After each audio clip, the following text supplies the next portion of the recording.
ñu dellu soit avec le grand technicien Mamadou ci analyse yi ñuy def dans le tourisme dama waxoon ne le tourisme est l'affaire de tous et quel que soit l'endroit où il est pratiqué, il est centré sur l'homme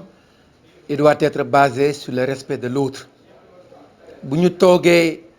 ba tey toll ci jamono yu metti yi il faut ñu dellu soit ci waxtaan fi xam na luy jàll rek la courage bi ñu amoon abnégation bi ñu amoon ak vision bi ñu amoon sur le tourisme ñu gën ko jàpp parce que le tourisme est devenu aujourd'hui une industrie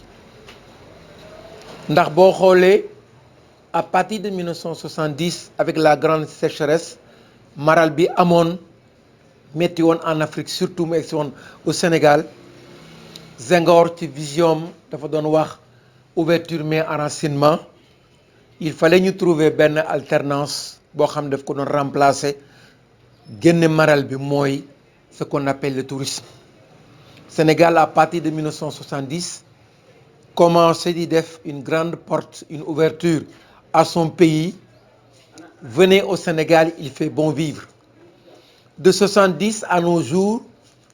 ñu comprendre ne amul benn industrie bu gën a am solo le tourisme parce que à peu près 400 à 350 milliards par an dans les caisses de l'État c'est une manne financière donc nous sommes un pays indépendant avec nos us et coutumes nous sommes surtout un pays de teranga teranga nag boo ko déggee mooy hospitalité la teranga sénégalaise est devenue aujourd'hui un trésor culturel le Sénégal commence di jaay sa destination booba sax station balnéaire amul di woo teew yi ñu fi indi ay clients yi di am envie de revenir à cause de la gentillesse des Sénégalais donc sunu option doon benn option bu ñuy jël mooy lu ñuy tuddee le balnéaire mooy tourisme de masse tourisme bàyyi defal yàlla parce que à partir de Minam jusqu'à la Pointe Sangomar boo seetloo dañoo am les plages dañu am le soleil qui brille quasiment toute l'année donc il fallait ñu concevoir des villages de vacances les pieds dans l'eau parce que suñu première clientèle moo doonoon les Français 5 heures de vol ñu wàcc parce que c'est des ouvriers c'est des fermiers il fallait qu'ils viennent en vacances pour jëlaat rayon solaire pour gën a mën noppali ko parce que bul fàtte ne les vacances sont devenues indispensables pour ces Européens surtout ñëw vers le tiers-monde def ay échange gën a noppaliku dina gën a baax ci ñoom à partir de 1973 février 73 boo xoolee allemand yi ubbi ce qu'on appelle le club Adiana allemand bi di wax naan dort wo die Glücklichen lieben là où les gens heureux vivent c'est normal après ñuy dem à partir de 80 81 station balnéaire bi juddu tourisme doon benn affaire boo xam ne le tourisme est tout et tout est dans le tourisme c'est important ci année yooyu il y a ce qu'on appelle la ruée des jeunes vers le tourisme Sénégal di commencer di former ay cadres votre fidèle serviteur di wax ak yéen je fais partie des premiers étudiants sur le tourisme donc de 70 à nos jours nous sommes dans le secteur touristique jàng ci lu bëri gis ci lu bëri def ci sunu baaraam teg ci sunu baaraam am ay confrontation ak ay touristes yu bëri parce que destination bi dafa doon destination boo xam ne une destination très prisée aujourd'hui tourisme bu kenn fàtte ne y a ce qu'on appelle sa fragilité dafa oyof lool ndax nit ki mën na jënd produit bi à partir de Paris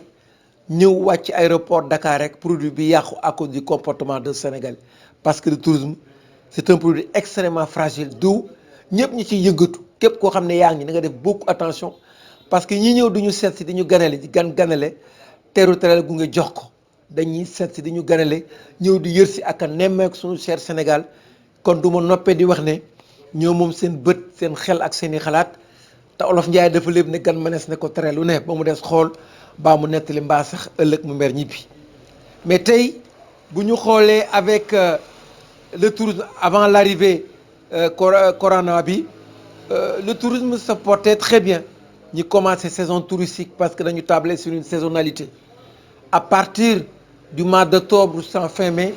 c'est la haute saison boobu la ñuy gis tubaab yi di gën a bari hôtel yi gën a fees contrat de travail yi di gën a bari pourquoi parce que boo xoolee c'est l'hiver c'est les vacances d'hiver tubaab yi ils préfèrent génn seenum réew ñëw ci dans les pays ensoleillés yi nga xam dafa am ay soleil comme ñun nekk fi mais à partir du mois de mai nag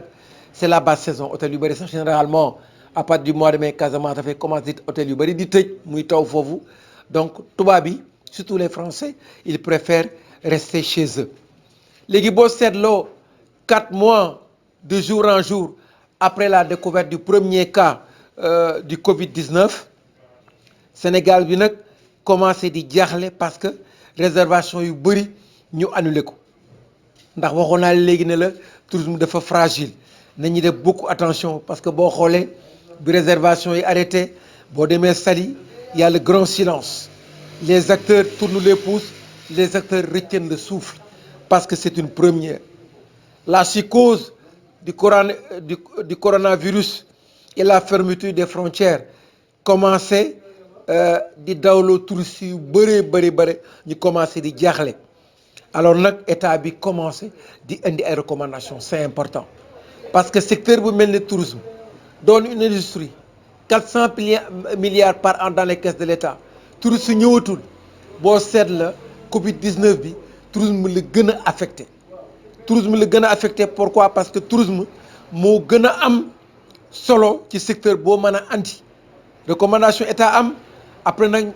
bi état amorcé la relance ce qu'on appelle la relance ñu xool ne boo ko seetloo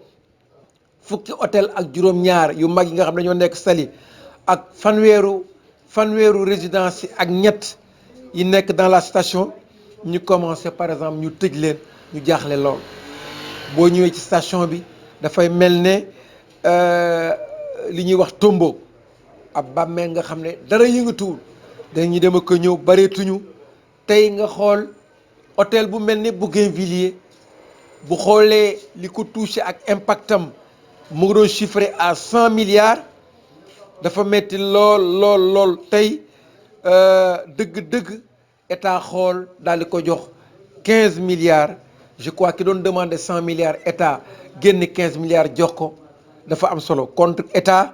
commencer sa politique touristique pour venir en aide les hôteliers xam nga ki bàyyi yeneen i réew ñëw investir chez nous surtout investissement dans le tourisme dafa metti parce que lu ko affecté rek ñoom seen liggéey day arrêté dootuñu liggéey dootuñu gagné dara travail arrêté travail dem au chômage donc état génne boo xoolee 12 milliards de francs pour l'hôtellerie et la restauration 12 milliards de francs pour l'hôtellerie et la restauration il y a 3 milliards dédiés à la chaîne de valeur Mamadou 3 milliards dédiés à la chaîne de valeur nga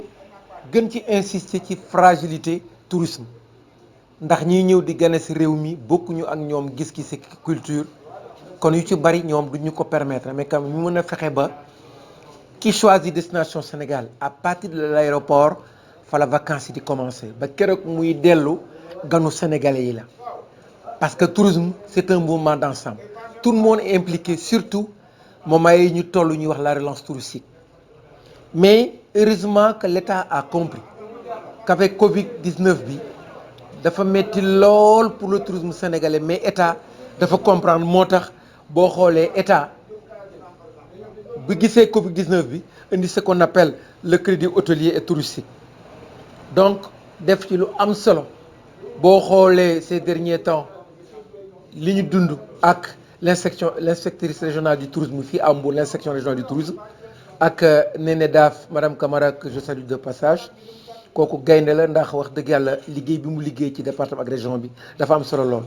Il y a ce qu'on appelle la ruée des touristes vers l'inspection régionale déposé nañu état ne gaaw leen yéen guides yi déposé seeni demande pour ñu jàppale leen pour ñu dimbali leen parce que dafa metti kon ñu wax ne jërëjëf vraiment le ministère du tourisme ki nga xam ne ci bopp bi Alioune Sarr le ministre ak ñëpp ñoo xam ne dañuy liggéeyandoo ak moom vraiment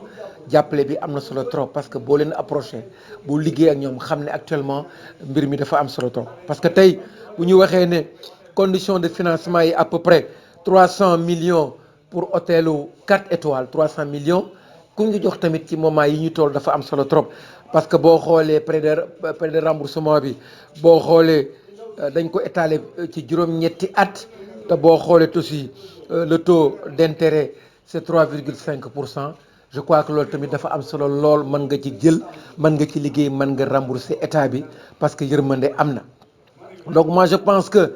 boo xoolee d'après nos recherches l'État a reçu à peu près 2500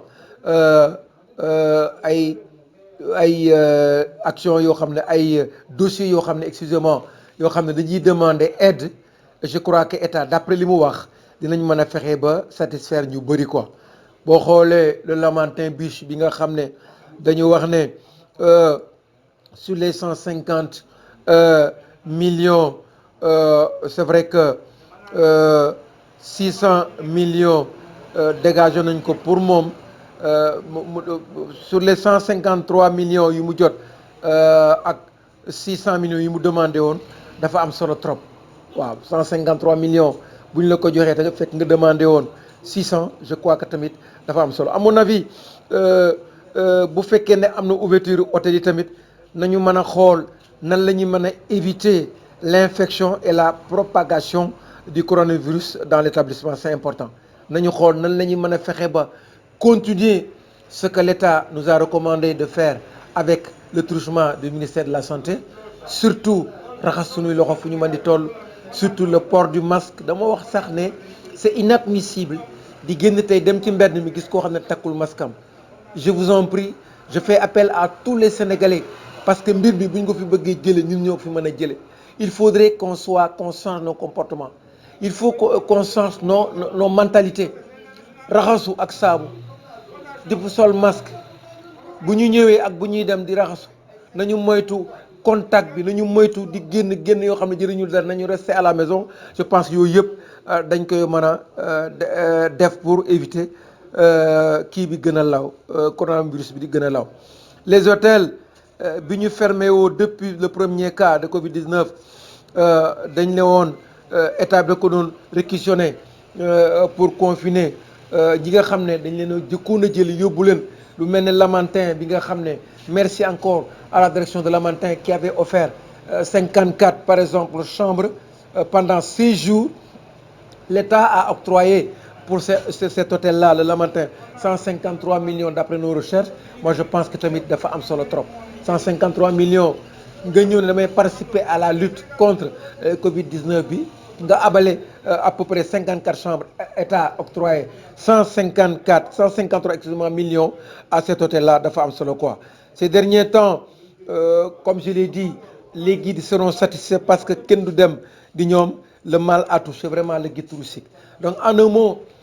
c'est un mouvement d'ensemble, tout le monde est interpellé. Il faudrait que dans cette relance tous les Sénégalais répondent à l'appel du gouvernement sénégalais parce que damay wax naan le président Macky Sall il a honoré tous les agents touristiques. Je me rappelle il y a 3 ans il y a 4 ans avec l'ouverture de la saison touristique def na ko ak tey boo xoolee dans son programme et dans le programme du ministère du tourisme je crois que c'est un programme alléchant. On fait appel à tout le monde. Votre serviteur du Ndiaye Kopa moo amoon lu mu doon waxtaan ak yéen je pense que gàtt na mais ku ci ne da ciy def ay analyse am parce que tout le monde est interpellé pour apporter sa pierre à la conscience du tourisme parce que est devenu aujourd'hui la fête de tout un chacun. maa ngi sant ñëpp di gërëm ñëpp di leen jox rendez-vous sur la même chaîne sur les mêmes vidéos jërëjëf bu beneen yoon incha allah.